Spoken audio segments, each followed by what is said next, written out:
A gente fala muito aqui no Comunidade sobre o processo de aprendizado das crianças que têm algumas necessidades diferentes. Muitas delas frequentam as escolas convencionais. Mas e na hora de fazerem as provas, como é que ficam? Quem conta para a gente como são as provas mediadas e adaptadas é a psicopedagoga Maria Carolina Lolli. Tudo bem? Tudo bem, Elaine. Bom, são duas provas bem diferentes, né? Isso. Então, assim, a nossa lei do Brasil hoje, ela garante que todas as crianças e todas as pessoas, né, brasileiras têm as mesmas oportunidades. Consequentemente, se eu tenho a mesma oportunidade, por exemplo, eu tenho um problema diagnosticado na aprendizagem. Se a lei garante que eu teria a mesma oportunidade que uma criança que não tem, então, teoricamente, né, eu teria as mesmas condições de aprender, as mesmas condições de ser avaliado, né, por aquilo que eu sei, né, por aquilo que eu consegui reter de conteúdo.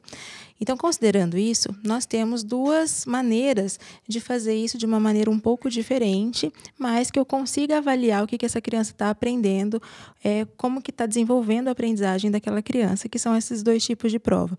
A prova mediada, que seria uma prova que é acompanhada por alguém, fazendo uma leitura, explicando aquilo que é para ser feito, né?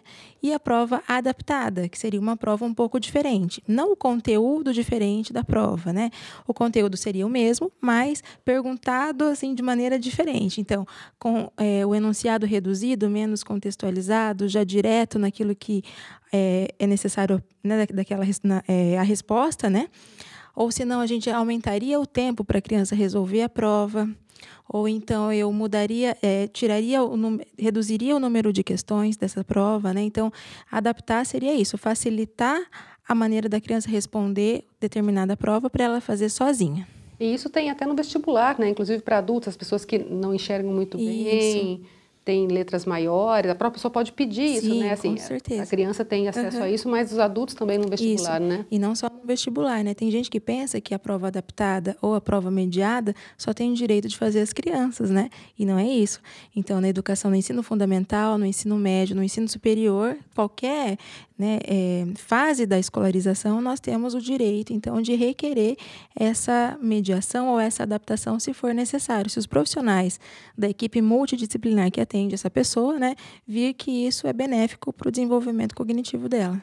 Nesse caso, é a própria professora quem faz a prova ou tem uma equipe que ajuda? Então, em algumas escolas, infelizmente no nosso país, aqui no Paraná, né, nós não temos tanto preparo para lidar com esse tipo de situação ainda, né? Primeiro porque é difícil, os professores eles ganham por hora aula, né? Então é difícil você acompanhar, por exemplo, a mesma turma no contraturno, porque às vezes está em outra escola trabalhando, né? E tem alguns desentendimentos entre as escolas. Algumas escolas optam por ter um profissional da área da psicopedagogia, por exemplo, para ajudar nessas situações. Outras escolas, a criança faria a prova mediada ou essa prova adaptada por uma equipe, né?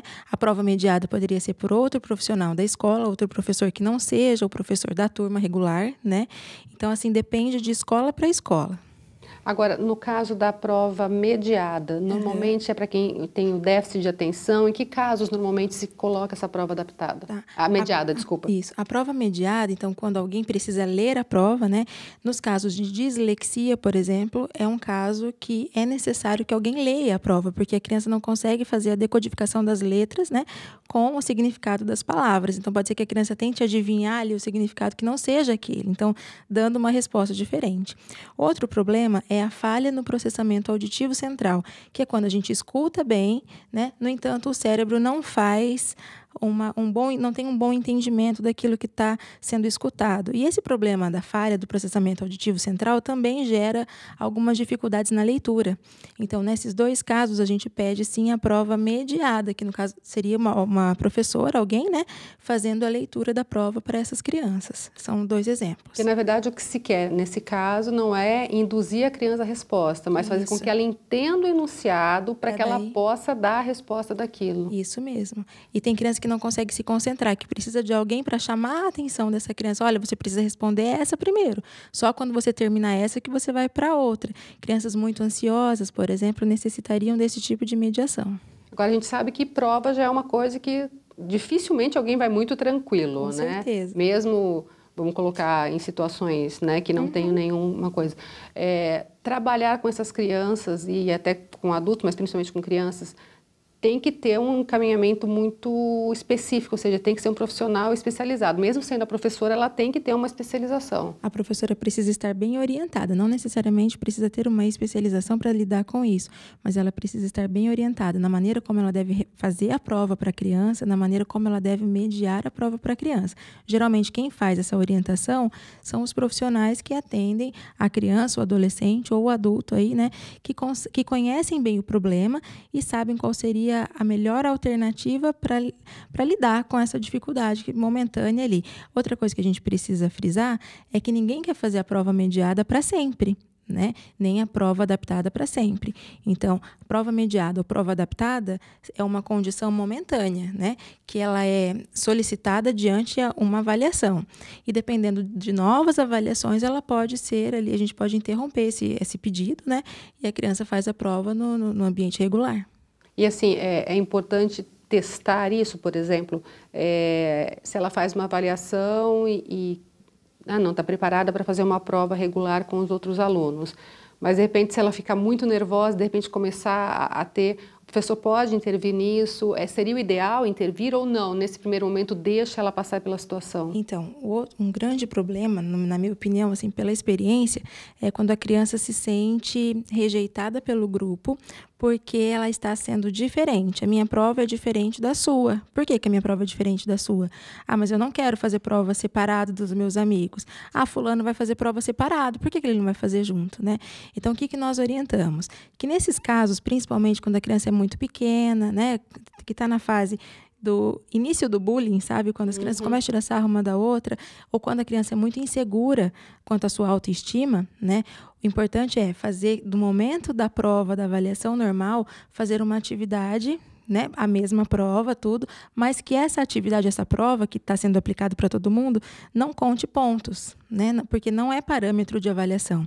O que seria parâmetro de avaliação? Então, essa criança faria em outro momento, com a equipe especializada sem lá, né, sem ninguém saber, sem comentar. Aí sim, essa atividade serviria para uma avaliação, seria a avaliativa dos conhecimentos que ela fez, que ela conseguiu completar ou não, né? Aí ela não se sente tão excluída. Não se sente tão excluída e assim, e a família também, né, se sente em conjunto com aquele grupo, porque tem crianças que fazem provas mediadas e reclamam que todo mundo chamou, né, e as crianças são maldosas, né?